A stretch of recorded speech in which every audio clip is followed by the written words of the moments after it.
حنا جايين من كل مكان للصويرة زينة البلدان زورو ونرجع فرحان كالضبيل وللهيلولة حرد السلاح وثوم حيلة نضربو شوفار هاد الليلة.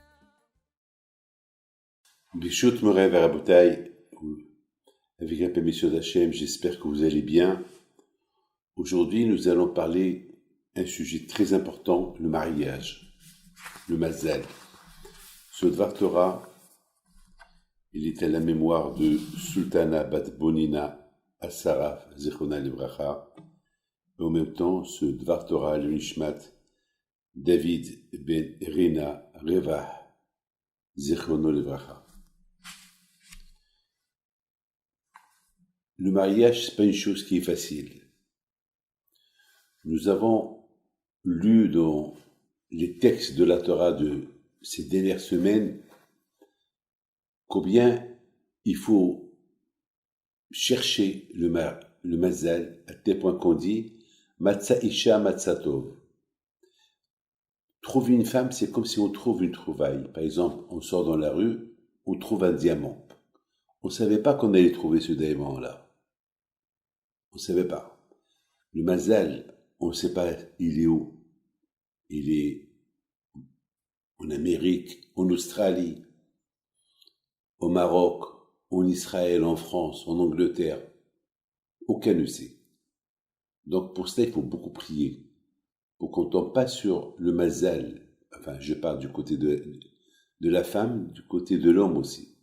C'est-à-dire que dans ma vie, dans l'expérience de ma vie, toujours je vois les femmes, beaucoup ils demandent pour le mazal de leur enfant. Les hommes, ils demandent pour la parnassa, pour le travail. Mais les femmes, ils demandent. Pourquoi? Parce que vraiment c'est dur. Pour une femme, c'est très dur, aussi dur, plus dur que le garçon. Alors, la question se pose, pourquoi? Quelle est la raison pourquoi pour les femmes c'est plus dur que les garçons?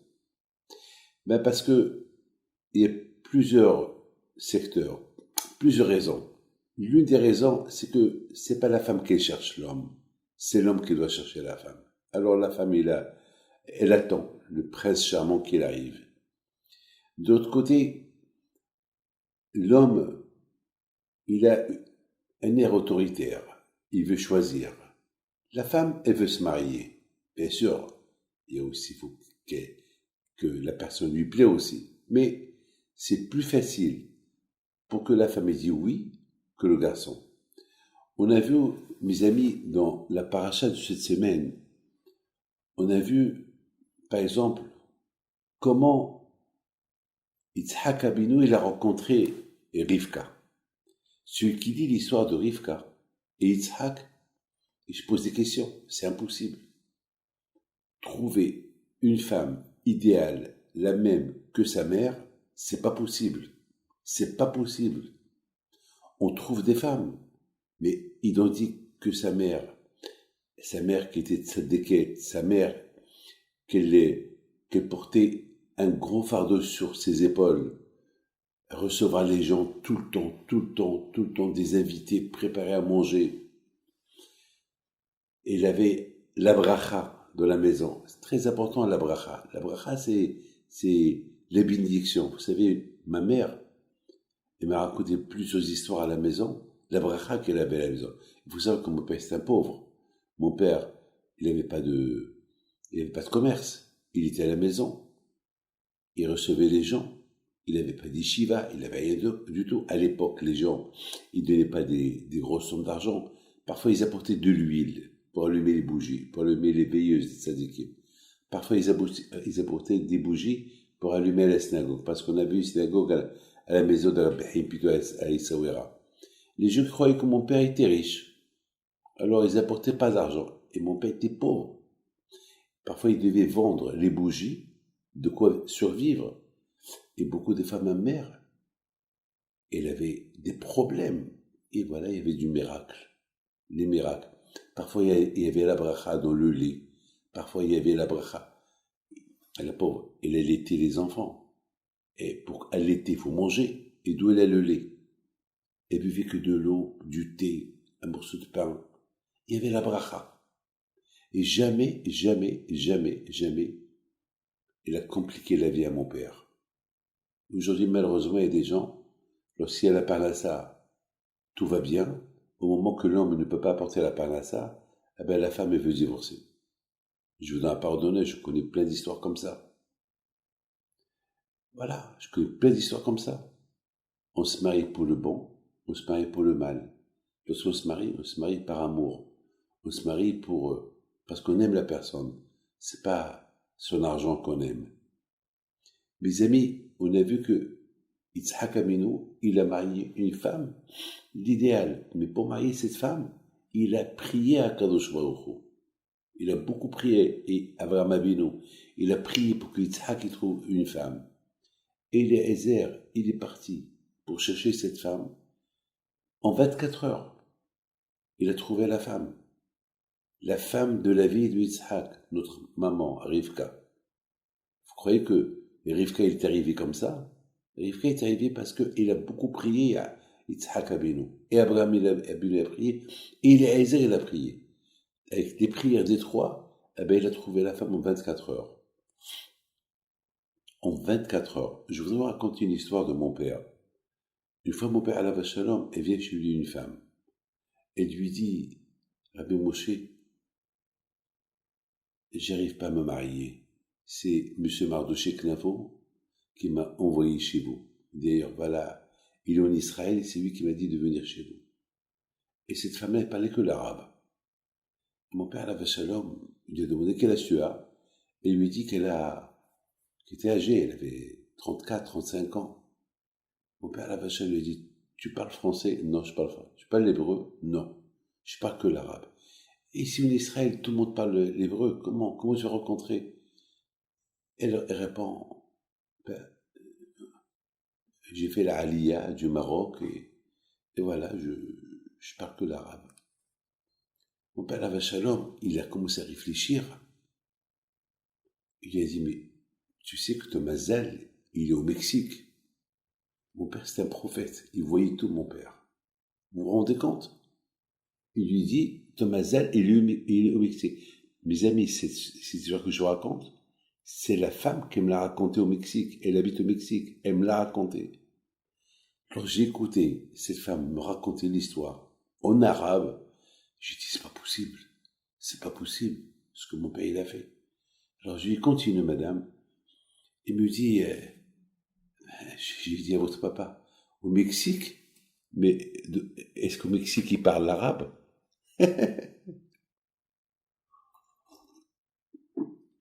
Est-ce qu'au Mexique il parle l'arabe? Mon père lui dit non, au Mexique il parle l'espagnol, le mexicain. Alors elle dit à mon père, alors c'est jamais, je marié. Non, mon père lui dit, Thomas Zell, il est au Mexique. Bon, l'histoire elle se termine là. Un an plus tard, il y a un couple qui arrive chez ma mère, à la maison. On tape à la porte. Et ma mère, elle ouvre la porte. Il rentre chez mon père. Mon père était assis sur son fauteuil. Et elle a commencé à parler l'arabe. Mon père, il voit pas les femmes, hein. Il réfléchit. Il dit, mais vous, je vous ai rencontré l'année dernière. Vous êtes venu chez moi pour une bracha, pour le mariage. C'est Mardoché Knafo qui vous a envoyé. Oui, Rabbi. Alors voilà, Baruch Hashem. Voilà, je suis venu directement et parler avec lui en arabe. Directement de l'aéroport. Avec mon futur mari. Mon père, alav Hashem, lui dit, c'est un Mexicain? C'est un Mexicain. Alors mon père lui dit, comment tu l'as rencontré? Qu'est-ce que tu faisais à l'aéroport? Il a dit, l'année dernière, mon cousin, il a marié son fils à Paris. Et il m'a invité pour venir au mariage. Je parlais pas français. Et je savais pas comment aller. Il m'a dit, il n'y a pas de problème. J'ai une cousine qui arrive, et tu voyages avec elle. Je te paye le billet. Donc on est parti avec ma cousine. Donc on est parti en France. Au mariage. Au retour, On m'a pris un taxi, un chauffeur juif, que ce taxi-là, il devait me prendre jusqu'à l'avion, El Al. À l'époque, il y avait un seul avion par semaine. Et il me met à l'époque, on pouvait rentrer jusqu'à l'avion. À l'époque, vous savez, à l'époque, c'est pas comme aujourd'hui à la sécurité. À l'époque, je me rappelle, on montait jusqu'à l'avion. Ceux qui ne voyageaient pas, ils avaient le droit jusqu'à la porte. Aujourd'hui, tout est fermé, mais à l'époque, c'était tout ouvert. Il n'y avait pas les terroristes, il n'y avait rien du tout. Il n'y avait pas de problème de sécurité. Aujourd'hui, malheureusement, à cause de tout ce qui se passe dans le monde, tout est fermé. Donc, au retour, on me prend le taxi, et voilà, le taxi, il tombe en panne. Alors, le temps qu'il arrange le pneu, on a pris 1 heure de retard, on arrive à l'aéroport, et malheureusement, on nous dit que c'est trop tard, on est arrivé en retard et on peut pas. Et à l'époque, il y avait un seul avion par semaine. Donc, ils nous ont dit, si vous voulez, voilà, la semaine prochaine, voilà, on vous réserve pour la semaine prochaine, mais votre billet, vous l'avez perdu. Et en même temps, il y a un monsieur qui court, lui aussi, il arrive, et ils ont dit, non, c'est trop tard, mais je devais faire correspondance, j'arrive du Mexique pour aller en Israël. Ils ont dit, non, tu peux rien faire. Cette femme aussi, c'est pareil que vous, on était les deux. Bon, donc je suis retourné avec le taxi à la maison, et 1 semaine plus tard, je retourne à l'aéroport pour prendre l'avion, et ils nous ont mis ensemble, moi et le Mexicain. On était assis un côté de l'autre. À l'époque, ça durait 5-6 heures de vol.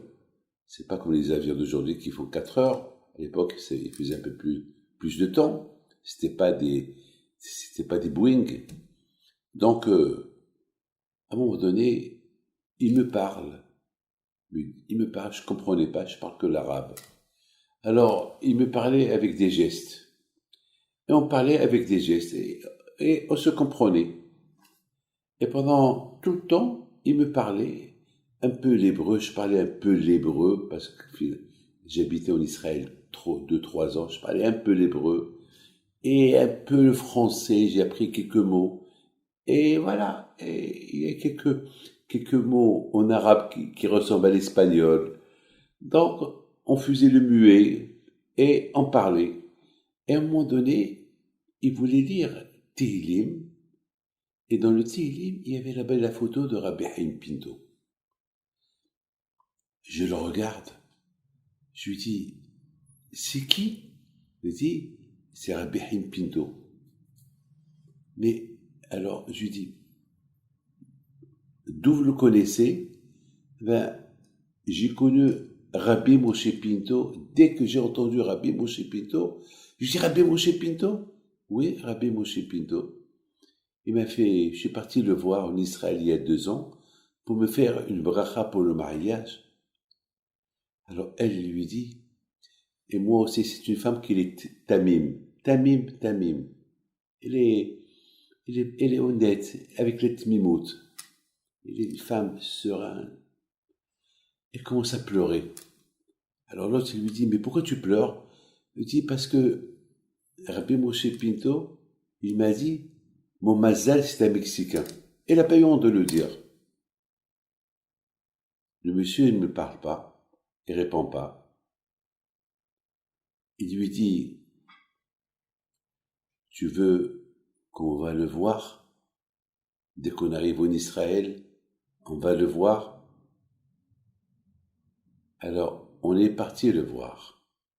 Et dès qu'on est rentré chez lui, les deux, il nous a dit, eh ben voilà, maintenant, j'ai accompli ma mission. Voilà, vous vous êtes rencontrés, vous êtes du Mazal et Mazal Tov. Voilà comment ce Mazal a été fait. C'est extraordinaire. C'est une histoire spectaculaire. À qui je vais raconter cette histoire? J'ai des centaines d'histoires comme ça avec le Mazal. Le Mazal, on ne trouve pas facilement. Il faut prier. Prier. Regardez dans la paracha de cette semaine, combien Yitzhak Avinu alav shalom, il a béni son fils Yaakov pour qu'il trouve un bon mazal. Et Yaakov Avinu, il est parti à Haran, une ville où il n'y a pas de juifs, une ville où tout le monde est idolâtre, une ville que son oncle, chez qui il devait y aller, c'était un assassin, c'est un voyou, c'est un malin. Il aime que l'argent. Pour lui, il n'y a que l'argent qui compte. Et bien sûr, il ne va pas lui donner de l'argent. Il ne va pas lui donner sa fille. Il ne va rien lui donner. Au Gêne a toujours le tantan. Il aide ses neveux, mais celui-là, c'est pas un tantan, c'est un voyou. Il cherche l'argent. Et à la fin, il arrive chez lui parce qu'on... Yaakov est arrivé chez lui sans argent, sans rien. Et comment il était vieux, alors que ses filles, ils sont jeunes. Même que tout le monde disait, Rachel et Léa, ils vont se marier avec Esav et Yaakov, parce que Yaakov et Esav, ils sont des frères. Ils sont les enfants de Rivka. Et Rivka, c'est la sœur de Lavan. Et Lavan, il avait 2 filles, Rachel et Léa. Donc tout le monde disait, le grand pour la grande et le petit pour la petite. Alors bien sûr, il ne va même pas lui donner la petite, parce qu'il n'a pas d'argent. Il est très intéressé, Lavan, il veut de l'argent. Et malgré tout, regardez comment Akashua a fait les choses. Que dès que Yaakov est arrivé chez Lavan, la bracha elle est venue. Et dès que Lavan il a vu que c'est grâce à Yaakov que la bracha elle est venue, donc il a dit reste chez moi, il lui a donné ses 2 filles. Alors que Esav, il savait que Léa c'était pour lui. Il n'aimait pas venir la voir. Pourquoi? Parce que lorsque Hachem décide que Rachel et Léa c'est pour Yaakov, alors c'est pour Yaakov. Pourquoi? Parce que Yaakov il a prié. Et Esav, il a eu ce qu'il mérite. Lorsqu'il a entendu que Yaakov il est parti chercher une femme, qu'est-ce qu'il a fait Esav? Il est parti lui aussi chercher une femme, sans demander quelle femme il va prendre. Il a pris n'importe quoi, une femme qui faisait l'idolâtre. Et voilà, Esav il est resté rachat. Parce que c'est important de savoir que la femme, elle aide le mari dans son niveau spirituel. L'éducation des enfants. Lorsqu'on cherche une femme, on cherche la vie. Lorsqu'on cherche une femme, on ne cherche pas la beauté, on ne cherche pas l'argent, on ne cherche pas des choses impossibles qu'on ne peut pas trouver chez une femme. On cherche une femme, on cherche l'avenir, on cherche à bâtir une maison. Et la femme aussi, lorsqu'elle cherche un homme, il ne faut pas qu'elle cherche un homme, un beau gosse. La beauté, c'est pas ça le problème, c'est pas ça le plus important. On cherche un homme sage, bonne famille, gentil, et c'est ça le plus important. C'est ça ce qu'on apprend de ces parachutes-là. Le mazal, c'est pas facile. Le mazal, il est dur. Donc, avec la prière, on facilite le mazal. Que le bon Dieu protège et vous donne bracha v'atzlaha. Amen, Kérason. Et Bisrot Rabbihim, puis de soit avec vous. Amen.